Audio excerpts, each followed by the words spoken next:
Buena jornada, compañeras y compañeros de Fogón en Fogón. Bueno, esta semana en Uruguay ha estado signada una vez más, por lo que va a implicar una nueva marcha, la 27ª marcha del silencio, que este año volverá a ser presencial, pero este es un detalle anecdótico, en realidad, con todo lo que implica y el estado actual de la situación de los derechos humanos en el país, con un Estado que sigue desde 1985 a la fecha sin dar respuestas claras bajo la consigna ¿dónde están? La verdad sigue secuestrada, el Estado es responsable. Bueno, no solo de madres y familiares, sino que cientos de colectivos vienen realizando rumbo hasta esta marcha que como ustedes saben, se desarrolla todos los 20 de mayo a las 19 horas, cientos de actividades bajo esta consigna y bajo, este reclamo de familiares de que efectivamente al Estado le está faltando voluntad política para poder hallar algunas pistas que permitan seguir encontrando la verdad donde se encuentran los cuerpos, aunque los cuerpos ya no estén. En este sentido, el delito de la detención forzada y de la desaparición sigue estando vigente, no solo para los familiares, sino para buena parte de la sociedad democrática, en tanto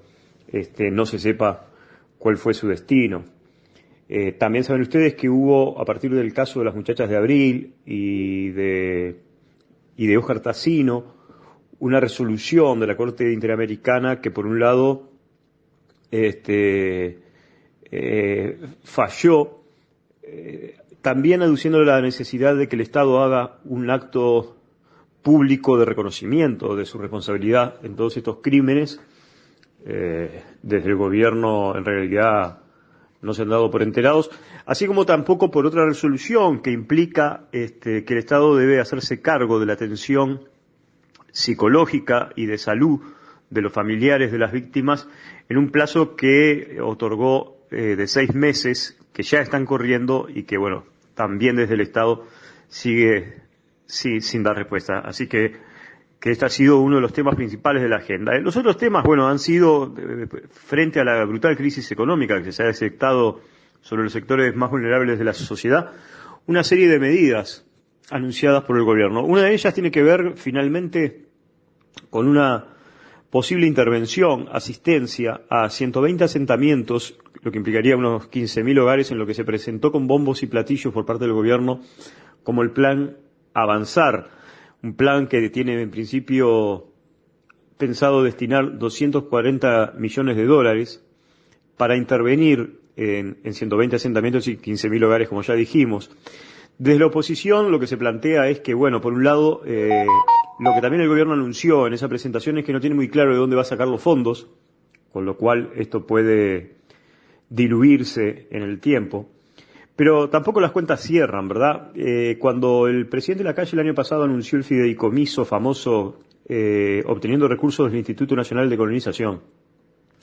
el subsecretario Tabareja Kenbrook había dicho con cierto pesar que más allá de la emergencia habitacional, en el Uruguay hay unos 620 asentamientos, que para solucionarlos se necesitaría por lo menos 2.200 millones de dólares y que esa cifra es imposible alcanzar en un solo periodo de gobierno. Si uno hace las cuentas, estaríamos hablando de que cada asentamiento dividido esos 600, necesitaría para su solución real, y la solución no es solamente regularizarlo en los papeles, sino terminar de construir y generar viviendas dignas, caminería, sanitaria, todos los recursos de acceso a infraestructura, unos 3.000 millones de dólares. Si ustedes toman en cuenta que un solo asentamiento requeriría esa inversión, parece poco claro qué es lo que se va a hacer con 240 millones de dólares